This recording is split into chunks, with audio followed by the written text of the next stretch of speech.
So as you can see, this is a picture of that day at Tropical Mangoes. I got the steak with the flames on it, a little mountain of mashed potatoes right there to the left and a salad.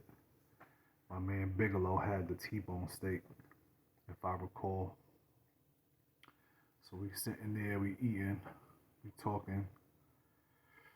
I want to say maybe 5 minutes later, this big group, Canadian businessmen, walk in the spot. They sit right next to us, all dressed up in business attire. Seemed like they was having a business meeting there. So Bigelow, being who he is, he liked to mingle and talk to other expats and stuff like that.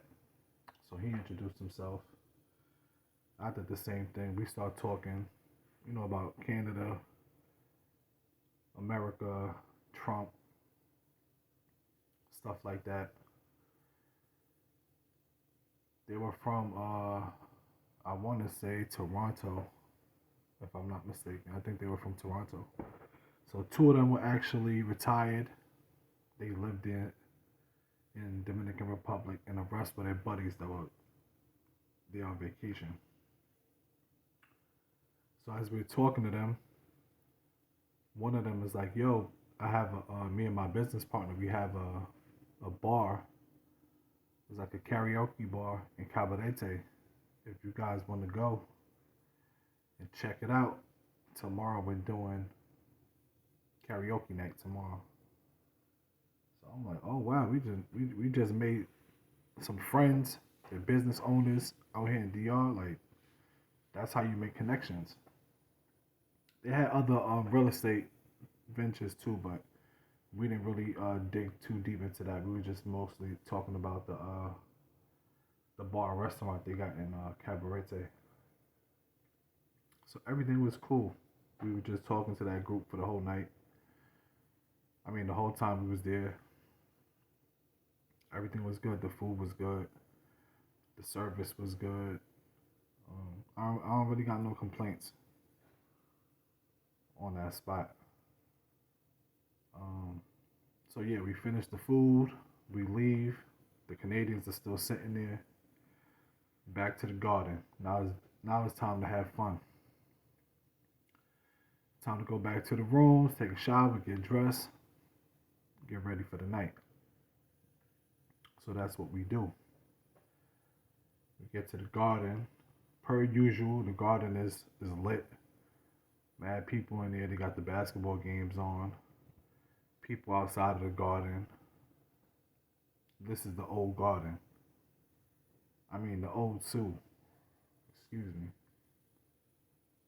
So I go knock on my other man door. "Yo, what's going on? Like we just ate. We ready to take a shower. We ready to do this, that, and the third. You coming out with us?" He like, "Yeah, let me just do what I gotta do, and then we'll hit the strip." So that's what everybody do. So maybe like an hour passed by. Everybody's ready. It's me, my man, and Bigelow. Now we walking to the strip. Walking to the strip. We get there. The Tiki Wikis. Tiki Wikis is out of control at this point. Everyone, all the girls shaking ass there. Same thing with the front of rumbers. Girls shaking ass. Every corner, girls shaking ass. It's like, oh man, here we go again. So now we start walking towards Bar Central. At this time, Bar Central is live. It's probably like the livest thing on the strip right now. You probably got like, I want to say maybe like 100 people inside and like another 20, 30 people outside just mingling. So I'm there. Ironically, that's the same spot where I got robbed at. But I don't give a fuck. I'm like, I'm here to have a good time. I'm not really worrying about that. So a little backstory. So after I got robbed that first night, we was all talking with the fellas and this, that, and the third. My man Bigelow got a nice chain on. Cuban joint. I think like 18 karat joint. So after that situation happened with me, I'm like, yo, bro, you gotta put your jewelry up. Cause I had jewelry too at the time. I had a ring and a chain on. So after that shit happened to me, I went and put my shit in a safe. I wasn't walking around with my jewelry no more. Cause I said if somebody robbed me for my jewelry, I'm going to jail out here. Like little punk ass $50, that's something else. But you rob my jewelry, I'm going to jail. So anyway, Bigelow wasn't really trying to listen to me. Or listen to us rather. He's like, don't worry about it. I ain't worrying about that. We like, alright. So when this day come, we all chilling. For some odd reason, Bigelow and my man decide to walk off. Cause like I'm taking my sweet time talking to each shorty. They trying to go somewhere. I think we were trying to go to the liquor store to get a bottle of liquor to pregame, and then wherever the night would have took us, it would have took us. So they don't want to wait for me. They're like, yo, you keep talking to each chick, like we want to get to where we want to go. So I'm like, yo, just give me a couple minutes, man. I'm macking, I'm doing my thing. Like, y'all in a rush to go nowhere. Long story short, they're like, yo, we going to do what we gotta do. We walking to the liquor store. I'm like, all right, I'm standing right here. I got my number. Whenever y'all ready, hit me, and we meet up somewhere else or whatever the case may be. So they spin off. They walking towards that liquor store on Pedro Casante. Pedro Casante. Remember, there's mad people in front of that liquor store too. Mad girls and mad dudes on the motos. So they walking over there. I'm dolo now in front of Bar Central. So I'm chilling with my Haitian girls, having a good time, ça passe, naboule, all that good stuff. I actually met a nice slim one. She was real cute. Slim, dark skin, had short hair. She was right. And she wasn't real mixy. She was like by herself to herself.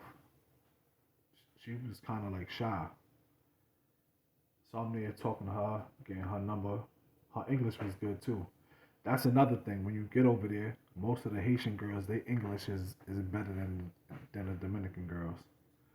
So if you want companionship and someone to actually talk to while you're there on vacation, having a good time, I would suggest you go that route. Because the Dominican girls, most of them, their English is not that good. So anyway, I want to say maybe 30 minutes go by, 40 minutes go by. Now I'm walking towards Tiki Wiki now with the Haitian girl, the skinny Haitian girl. I see my man and Bigelow. Mind you, Bigelow had his chain out, right? Before they left me. His chain was out, you could see it. So now I'm walking that way. They already on the strip, on the Ave. I see Bigelow and I'm thinking to myself, I'm like, something don't look right. Like something is off with Bigelow. Like you know how you look at somebody and you can tell like something's off. Maybe they got a new hairstyle or new earrings or so I'm saying something ain't right with Bigelow. I'm like, damn, what is it? I can't pinpoint it. Then it hit me. I'm like, where the F his chain at? I'm like, yo, Bigelow, where your chain at? He's like, what you talking about? He started reaching for his neck. He like, oh shit, where my chain at? He had like a basketball jersey on. So now he looking like down towards his neck like, where my chain at? Now I don't even know why he started looking in his pockets. He started tapping his pockets, back pot, like, yo, where my chain at? He started looking on the floor. I'm like, yo, bro, I know they ain't get you for your chain. It's only been 30 minutes. Y'all just left me. Where the fuck your chain at? He's like, yo, I don't know. Where my chain at? I'm like, bro, you just had your chain 30 minutes ago. What the fuck you talking about? He's like, you sure? I'm like, yeah, I'm sure you had your chain on. So now he thinking maybe the chain is back in the room. You know, we all drunk. We don't know what's going on.